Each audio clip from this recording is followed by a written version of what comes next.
Hello दोस्तों, welcome back to the channel commerce heroes classes. और बेटा हम स्टार्ट कर रहे हैं अब अपने न्यू जर्नी के साथ फॉर द स्टूडेंट्स। कौन से स्टूडेंट्स हैं? 2023 एंड 24 वाले स्टूडेंट्स के साथ। और बेटा लेकर आएंगे हम इस चैनल के ऊपर आपके लिए बहुत अच्छी अकाउंटेंसी की वीडियोस, इकोनॉमिक्स की वीडियोस, बिजनेस स्टडीज की वीडियोस एंड बेटा मैथमेटिक्स की वीडियोस। तो क्लास 11th 12th सबके लिए आपको क्या मिलेगा? सारे सब्जेक्ट की आपको वीडियोज मिलेगी। प्रॉपर यहाँ पे क्या होगा? आपका रिविजन होगा। और बेटा ऐसे नोट्स आपको देखने को मिलेंगे बिजनेस स्टडीज़ के, इकोनॉमिक्स के, कि बेटा आपने कहीं पे भी नहीं देखे होंगे। तो बहुत मेहनत करी है हमने आप लोगों के लिए नोट्स को बनाने के लिए। एंड स्टार्ट कर रहे हैं अपने साथ। सबसे पहली वीडियो हम डाल रहे हैं अकाउंटेंसी की। तो बेटा अकाउंटेंसी का पहला चैप्टर हम लोग स्टार्ट कर रहे हैं, अकाउंटिंग फॉर पार्टनरशिप फर्म। और बेटा ये चैप्टर आता है आपका पूरा पूरा 10 मार्क्स का। कितने मार्क्स का टॉपिक है? 10 मार्क्स का टॉपिक है। और ये थोड़ा सा अगर मैं बोलूँ, इसके अंदर कॉन्सेप्ट बहुत सारे हैं, तो ध्यान से पढ़ना है आपको इस वाले चैनल को, इस वाले चैनल को नहीं, इस वाले चैप्टर को। तो चैनल को फटाफट से आप लोग सब्सक्राइब कर दो, दोस्तों के साथ शेयर कर दो। बेटा सारा का सारा बिजनेस स्टडीज की बात करें, इकोनॉमिक्स की बात करें, अकाउंटेंसी की बात करें, मैथ्स की बात करें, इन 4 सब्जेक्ट्स की वीडियोस तो आपको इस चैनल पे मिलेगी।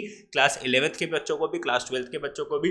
क्लास 12th के बच्चों के हमारे बैचेस स्टार्ट हो गए हैं, तो हम फटाफट से भी अपना यूट्यूब की वीडियोस के ऊपर आपको अकाउंटिंग फॉर पार्टनरशिप के कॉन्सेप्ट स्टार्ट कर देते हैं। चलो बच्चों, शैतानों बिल्कुल भी गड़बड़ नहीं करनी है, आपको ध्यान से पढ़ना है ना? शैतानी बिल्कुल भी नहीं दिखानी। ध्यान से सीरियसली पढ़ोगे तो बेटा आप लोगों के इतने अच्छे मार्क्स आएंगे, इतने अच्छे मार्क्स आएंगे। मैं आपको बोल रहा हूँ, अगर ध्यान से आप लोगों ने पढ़ा ना, तो बेटा मैं गारंटी लेता हूँ कि सारी की सारी चीज़ें मैं आप लोगों को कवर अप करवाऊंगा। और इतने अच्छे वे से करवाऊंगा ना कि आपने पहले कभी भी नहीं पढ़ा होगा ऐसे। तो स्टार्ट करते हैं बेटा पहले अपने टॉपिक के साथ, that is accounting for partnership firm. ठीक है सर? तो बेटा बहुत इंपॉर्टेंट टॉपिक है। चैप्टर का नाम है पार्टनरशिप फर्म। अब बेटा जब अकेला बंदा जब बिजनेस जब करता है, सिंगल पर्सन एक बिजनेस करता है, तो उसको बोलते हैं सोल प्रोप्राइटर। और जब एक से ज्यादा लोग जब बिजनेस करते हैं, तो बेटा उसको क्या बोलते हैं? पार्टनरशिप में बिजनेस कर रहे हैं। किसमें बिजनेस कर रहे हैं? Partnership business. तो पार्टनरशिप बिजनेस स्टार्ट करने के लिए एटलीस्ट कितने पर्सन चाहिए सर? 2। कम से कम कितने पर्सन चाहिए? 2। तो मिनिमम कितने पार्टनर्स हैं पार्टनरशिप फर्म के अंदर? सर जी 2। मैक्सिमम कितने पार्टनर्स हो सकते हैं बेटा? मैक्सिमम 50 पार्टनर्स हो सकते हैं पार्टनरशिप फर्म के अंदर। ठीक है? ये आपका यहाँ से छोटा सा क्वेश्चन बन जाएगा आपका एमसीक्यू का, ध्यान से देख लेना। अब बेटा क्या होता है, जब अकेला बंदा बिजनेस कर रहा होता है ना, तो सारा का सारा प्रॉफिट उसका होता है, सारा का सारा लॉस उसका होता है। जैसे ही पार्टनरशिप के अंदर एक से ज्यादा लोग हो जाते हैं, तो बेटा क्या होने लग जाती है? लड़ाइयाँ होने लग जाती है। अब जैसे मान लो ये दोस्त था, ये 2 दोस्त थे, इन लोगों ने अभी पार्टनरशिप फर्म हाथ तो मिला लिया, लेकिन हो सकता है बेटा आगे चल के अगर कंपनी में लॉस हो जाए या प्रॉफिट ज्यादा हो जाए, तो इन दोनों की आपस में एक दूसरे के साथ लड़ाई होने लग जाए, बहसबाजी होने लग जाए कि भाई तू तो काम नहीं करता, मेरे को ज्यादा सैलरी चाहिए, या मैंने बिजनेस में कैपिटल ज्यादा लगा रखी है, तो मुझे कैपिटल के ऊपर बहुत इंटरेस्ट चाहिए। तो बहुत सारी चीज़ों में क्या हो सकती है? इनकी लड़ाइयाँ हो सकती है। तो बेटा लॉ क्या बोलता है, अकाउंट्स क्या बोलती है? अकाउंट्स बोलती है जब भी आप पार्टनरशिप का बिजनेस कर रहे हो, या तो वो ओरल हो सकता है, ओरल मतलब मुंह से बोल के आपने 2 दोस्तों ने बोल दिया चल भाई मिलके जो है ना दोनों जने बिजनेस स्टार्ट करते हैं, कल को जो प्रॉफिट हो जाए आधा तेरा आधा मेरा, कल को लॉस हो जाए आधा तेरा आधा मेरा।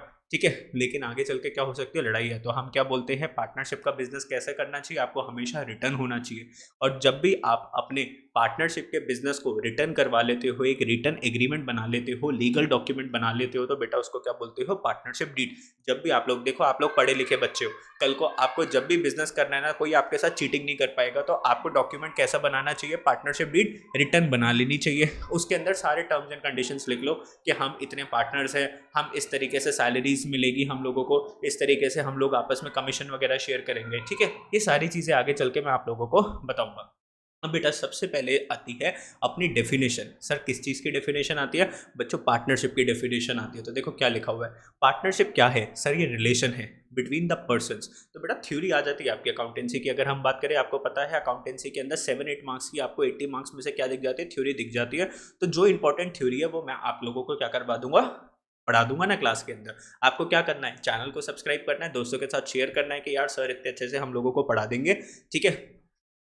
Partnership is a relation between persons. तो बेटा ये दोनों के बीच में क्या है? रिलेशन है। ये दोनों क्या है? पार्टनर्स है, बिजनेस कर रहे हैं, who have agreed to share. और देखो ना, कभी भी तुम किसी को पार्टनर बनाते हो, या तो वो आपका फैमिली का मेंबर होता है या आपका फ्रेंड होता है। अननोन बंदे के साथ आप कभी पार्टनरशिप करते हो क्या? अननोन बंदे के साथ हम कभी भी पार्टनरशिप में बिजनेस नहीं करते। तो पार्टनरशिप क्या होती है सर? ये रिलेशन है बिटवीन पर्सन्स, पर्सन नहीं लिखा हुआ, पर्सन्स, कम से कम 2 लोगों की बात हो रही है, who have agreed to share the profits of the business. भाई इन दोनों में एग्रीमेंट हुआ है कि हम दोनों आपस में प्रॉफिट्स को शेयर करेंगे, कैरिड ऑन बाय ऑल। भाई सारे जने जो बिजनेस जो कर रहे हैं, अब मान लो एक पार्टनरशिप फर्म है, उसमें 3 पार्टनर्स भी हो सकते हैं, 4 पार्टनर्स भी हो सकते हैं, मैक्सिमम 50 पार्टनर्स भी हो सकते हैं। तो ये लोग आपस में क्या करेंगे, बिजनेस कर रहे हैं तो प्रॉफिट्स को शेयर करेंगे, और any of them acting for all. अब सर इस वाली लाइन का क्या मतलब है, any of them acting for all? देखो ध्यान से सुनो, अब एक पार्टनरशिप था, उसमें 3 पार्टनर्स थे, ए बी सी। अब मान लो ये जो पार्टनर्स होते हैं ना, पार्टनर्स, ये एजेंट भी होते हैं एज वेल एज एक कंपनी के क्या होते हैं, प्रिंसिपल्स भी होते हैं। सर ये एजेंट और प्रिंसिपल का मतलब क्या है, ध्यान से समझना। सी बंदा था, इसको एक जो ना कॉन्ट्रैक्ट मिला, ये किसी पार्टी से मिलने के लिए गया और ये एक कॉन्ट्रैक्ट उठा के ले आया। अब इसने जो ना एक चीज़ के ऊपर कर दिया कि चलो हमारी कंपनी जो है ना आपको ये सर्विसेज प्रोवाइड करेगी। जैसे मान लो मेरे एक सर हैं, मैथ्स के सर हैं, उन्होंने बोल दिया कि चलो मैं आप बच्चों को इतने प्राइजेस के अंदर मैथ्स को पढ़ा दूंगा, ठीक है। अब बेटा जब इस सी वाले बंदे ने वो कॉन्ट्रैक्ट को कर दिया, तो क्या ए और बी उसको मना कर सकते? नहीं कर सकते बेटा। इसने जो एक्ट कर दिया ना, सी ने जो एक्ट कर दिया, तो उस एक्ट की रिस्पॉन्सिबिलिटी ए की भी है और बी की भी है। मतलब कहने की बात क्या है, ए बी सी 3 पार्टनर्स है, सी ने कहीं पे जाके जो है ना कुछ एग्रीमेंट कर दिया, तो बेटा ए और बी को क्या करना पड़ेगा, उसकी रिस्पॉन्सिबिलिटी लेनी पड़ेगी। तो पार्टनर्स कभी कभार क्या हो जाते हैं, एज एन एजेंट भी होते हैं, कभी कभार एज अ प्रिंसिपल भी एक्ट करते हैं। तो एज अ प्रिंसिपल, जैसे सी जो था एज अ प्रिंसिपल गया, प्रिंसिपल क्या हो जाते हैं, जैसे आपके स्कूल के प्रिंसिपल्स हो गए, और जो टीचर्स जो होती है वो सारी क्या होती है, एजेंट होती है। अब प्रिंसिपल ने जो बोल दिया वो सारी चीज़ें उन एजेंट्स को क्या करनी पड़ती है, फॉलो करनी पड़ती है। समझ लो, कभी कभार टीचर ने कुछ कर दिया तो वो प्रिंसिपल को फॉलो करना पड़ता है, ये वाली बात है यार, ठीक है। समझे मेरी बात? नहीं समझे तो कभी कभार क्या हो गया, ए को सी की बात माननी पड़ेगी, कभी कभार सी को ए की बात माननी पड़ेगी। ऐसे ही तो चलता है ना पार्टनरशिप का बिजनेस, कभी आप मेरी सुनोगे, कभी मैं आपकी सुनूंगा। जब आप मेरी सुन रहे हो तो मैं कौन हूँ, प्रिंसिपल। जब मैं आपकी सुन रहा हूँ तो मैं कौन हूँ बच्चों, एजेंट। सीधी सी बात है, ठीक है। इतनी सी बात समझ गए आप लोग। तो व्हाट इज पार्टनरशिप? सब पार्टनरशिप की आपकी डेफिनेशन हो गई, रिलेशन अमंग 2 और मोर पर्सन्स, 2 और 2 से ज़्यादा लोगों के बीच में रिलेशन होना चाहिए, मिनिमम 2 पार्टनर्स होने चाहिए, मैक्सिमम 50 पार्टनर्स हो सकते हैं, ठीक है। पार्टनरशिप ओरल भी हो सकता है, रिटर्न भी हो सकता है। रिटर्न एग्रीमेंट जो होता है बेटा उसको क्या बोलते हैं, पार्टनरशिप डीड बोलते हैं। और पार्टनर्स कभी एज एन एजेंट भी काम करते हैं और कभी कभार एज अ प्रिंसिपल भी काम करते हैं, ठीक है। थोड़ी बहुत चीज़ें आपको जो पता होनी चाहिए, वो क्या पता होनी चाहिए, मैक्सिमम 50 पार्टनर्स, और जो रिटर्न पार्टनरशिप डीड जो होती है, रिटर्न जो एग्रीमेंट जो होता है उसको हम क्या बोलते हैं बेटा, पार्टनरशिप डीड बोलते हैं। बोलो इतनी बात समझ में आई? आई बोलो जल्दी से कमेंट बॉक्स में कर दो यस सर, हमें आपकी बात समझ में आ गई। नेक्स्ट आगे चलते हैं बेटा, राइट्स ऑफ पार्टनर। अब देखो बिजनेस के अंदर इतने सारे पार्टनर्स है, देखो फोटो लगा रखी है मैंने पार्टनर्स की बहुत सुंदर सी। तो कितने पार्टनर्स है, 1 2 3 4 5 6 7, तो 7 पार्टनर्स है इस पार्टनरशिप फर्म के अंदर। अब बेटा पार्टनर्स के राइट क्या होते हैं? अगर आप मान लो एक कंपनी के पार्टनर्स हो तो आपके क्या अधिकार हैं, आपके क्या राइट्स है? Right to participate in management, आप कंपनी के मैनेजमेंट में क्या कर सकते हो, पार्टिसिपेट कर सकते हो, ठीक है। Right to be consulted about business matters, business के अंदर अगर कोई प्रॉब्लम हो जाती है तो बेटा आपसे सजेशन लिया जाएगा, पार्टनर से मैनेजमेंट जितने भी मैनेजर्स है वो आपसे क्या लेंगे, सजेशंस लेंगे। Right to inspect books of accounts, आप अगर चाहे तो कंपनी की अकाउंट्स की बुक ओपन करके देख सकते हो कंपनी में प्रॉफिट चल रहा है, लॉस चल रहा है, बिकॉज आप कौन हो, कंपनी के पार्टनर्स हो। तो आपका अधिकार है कि आप बुक्स ऑफ अकाउंट्स को ओपन करके एनालाइज कर सकते हो कि बिजनेस कैसा चल रहा है, ऊपर चल रहा है, नीचे चल रहा है। Right to share profits and losses as per agreement, आप कंपनी के प्रॉफिट्स एंड लॉसेज को शेयर मिलेगा आपको एज पर द एग्रीमेंट। आप लोगों ने बोल रखा है कि भाई इसको 20% चाहिए, इसको 10% चाहिए, इसको 50% चाहिए, तो इस हिसाब से जो भी आपने एग्रीमेंट कर रखा है ना कि मेरे को इतना प्रॉफिट चाहिए, इतना लॉस का शेयर चाहिए, उस एग्रीमेंट के हिसाब से आपको प्रॉफिट एंड लॉसेज मिलेंगे, बिकॉज आप कंपनी के कौन हो बच्चों, पार्टनर हो। राइट टू टेक डिसीजन, आप डिसीजन भी ले सकते हो in the interest of the company, company के बेनिफिट के लिए आप लोग क्या ले सकते हो, डिसीजन ले सकते हो, ठीक है। आपकी सुनी जाएगी, ठीक है। एक छोटा सा मैनेजर आके बोलता है सर कंपनी में ऐसे कर दो, क्या वो डिसीजन लेने की पावर है उसके पास? नहीं है बेटा। वो डिसीजन अपना किसको बताएगा, पार्टनर को बताएगा। पार्टनर को अगर वो डिसीजन अच्छा लगेगा तो वो अल्टीमेटली फिर क्या बन जाएगा, कंपनी में इंप्लीमेंट कर देंगे उस डिसीजन को। Right to not to allow admission to any partner, देखो ये 7 लोग थे जो पार्टनरशिप में बिजनेस कर रहे थे। अगर ये चाहते हैं एक और बंदे को, अपने बिजनेस में लाना, इन्होंने बोला यार ये एक और बंदा है, इसको भी हम बिजनेस में ले आते हैं। तो जब तक सातों के सातों पार्टनर्स येस नहीं बोल देते, जब तक 7 के 7 पार्टनर्स येस नहीं बोलेंगे, जब तक ये बंदा क्या नहीं आ सकता, हमारे बिजनेस में नहीं आ सकता। तो अगर आप किसी न्यू पार्टनर को एडमिशन करवाना चाहते हो तो जितने भी एग्जिस्टिंग पार्टनर्स हैं उनकी हमें क्या चाहिए, येस चाहिए। अगर एक भी बंदे ने मना करा, मान लो इस वाली लड़की ने मना कर दिया, बाकी सब ने येस, तो ये पार्टनर आ सकता है क्या पार्टनरशिप फर्म में? नहीं आ सकता। राइट टू रिटायर, हर एक पार्टनर बिजनेस से रिटायर हो सकता है, 60 ईयर से पहले भी क्या हो सकता है, रिटायर हो सकता है। लेकिन रिटायर होने से पहले आपको कंपनी को नोटिस देना पड़ेगा कि भाइयों मैं रिटायर होना चाहता हूँ, मेरा अब मैंने बहुत पैसे कमा लिए, अब मैं जीवन में एंजॉय करना चाहता हूँ, मालदीव्स में घूमना चाहता हूँ। तो वो रिटायर हो जाएगा after giving notice to the firm, लेकिन नोटिस देना पड़ेगा कंपनी के अंदर, ठीक है। ओके सर, समझे आप लोग? इतनी सी बात नहीं समझे? समझ गए सर, आगे चलते हैं।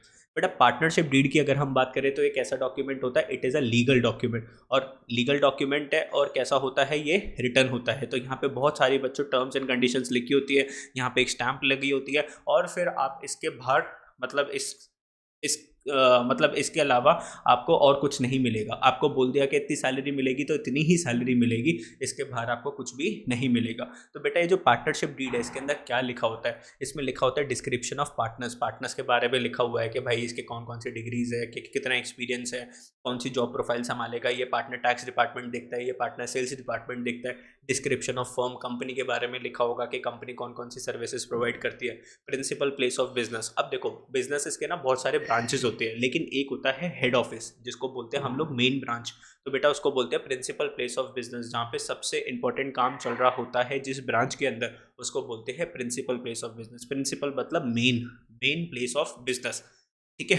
नेचर ऑफ बिजनेस, भाई आप किस चीज़ का बिजनेस कर रहे हो, एग्रीकल्चर का बिजनेस कर रहे हो, एजुकेशन का बिजनेस कर रहे हो, इंफ्रास्ट्रक्चर का बिजनेस कर रहे हो, ठीक है, आर्म्स एंड इम्यूशंस बना रहे हो, फार्मास्यूटिकल्स का बिजनेस कर रहे हो, तो अपने बिजनेस का हमें क्या बताओ, नेचर बताओ, क्या कर रहे हो। ड्रग्स वगैरह तो सप्लाई नहीं कर रहे, अगर ऐसा कर रहे हो तो हम आपको पार्टनरशिप डीड नहीं बना के देंगे। कैपिटल कॉन्ट्रीब्यूशन, बेटा जितने भी पार्टनर्स हैं, मान लो A B C 3 पार्टनर्स है, ए ने लगाया 10 लाख रुपए, बी ने लगाया 20 लाख रुपए, सी ने लगाया 30 लाख रुपीज़। तो जो भी आपने कैपिटल की कंट्रीब्यूशन करी है बेटा वो बता दो आप हमें, कितना आप लोगों ने बिजनेस में कैपिटल लगाया है, वो भी किस में लिखा जाएगा, पार्टनरशिप डीड के अंदर। फिर बेटा ये लिखा हुआ है इंटरेस्ट ऑन कैपिटल, बेटा क्या लिखा हुआ है, इंटरेस्ट ऑन कैपिटल। ये लिखा हुआ है interest on drawings, interest on drawings. फिर ये क्या लिखा हुआ है, पीएसआर, पीएसआर बोले तो प्रॉफिट शेयरिंग रेशो। क्या होता है पीएसआर, प्रॉफिट शेयरिंग रेशो, ठीक है। फिर क्या लिखा हुआ है, इंटरेस्ट ऑन लोन। ये वाली पीडीएफ भी आप लोगों को मिल जाएगी, लेकिन अभी थोड़ी सी वीडियोस के बाद, है ना, 5-6 वीडियोस जब आ जाएगी यूट्यूब के ऊपर, फिर एक वीडियो के अंदर मैं डिस्क्रिप्शन बॉक्स में ये पीडीएफ भी डाल दूंगा, आप उसको डाउनलोड करके फटाफट से अपना पार्टनरशिप को क्या कर सकते हो, रिवाइज कर सकते हो। इतने सुपर डुपर अच्छे नोट्स मिलेंगे ना आपको अकाउंटेंसी के, आप लोग खुश हो जाओगे। मतलब पूरे के पूरे आपकी अकाउंटेंसी नोट्स के थ्रू भी क्या हो सकती है, खत्म हो सकती है। लेकिन प्रैक्टिकल क्वेश्चन तो आपको करने पड़ेंगे। मैं सिर्फ कॉन्सेप्ट्स की तो आपको क्या दे सकता हूँ, नोट्स दे सकता हूँ। अब सर ये इंटरेस्ट ऑन कैपिटल क्या होता है और इंटरेस्ट ऑन ड्राइंग्स क्या होता है, इसके लिए बनाएंगे हम नेक्स्ट वीडियो। आज के लिए मैं इस वाली वीडियो को स्टॉप कर रहा हूँ। छोटी छोटी वीडियोस रखेंगे 10 से 15 मिनट की, फटाफट से आप लोग को वीडियोस देखनी है और टॉपिक को अपना सॉलिड करना है। तो मैंने पार्टनरशिप डीड में बताया, इतनी सारी चीज़ें आप लोग लिखते हो। Interest on capital, interest on drawings के बारे में हम बात करेंगे नेक्स्ट वीडियो के अंदर, ठीक है। तो आज की वीडियो यहाँ पे स्टॉप करते हैं। थोड़ी सी चीज़ें पढ़ी हमने, पार्टनरशिप डीड वगैरह समझा क्या होता है, ठीक है। पार्टनरशिप की हमने डेफिनेशन पढ़ ली, और क्या पढ़ा हम लोगों ने, देखो जल्दी से, राइट्स ऑफ द पार्टनर्स पढ़ा और पार्टनरशिप के बारे में पढ़ा। छोटी सी video, simple and sweet, short and sweet. Next video के अंदर हम पढ़ेंगे आईयूसी क्या होता है, आईयूडी क्या होता है। चलो bye bye, thank you for watching the video.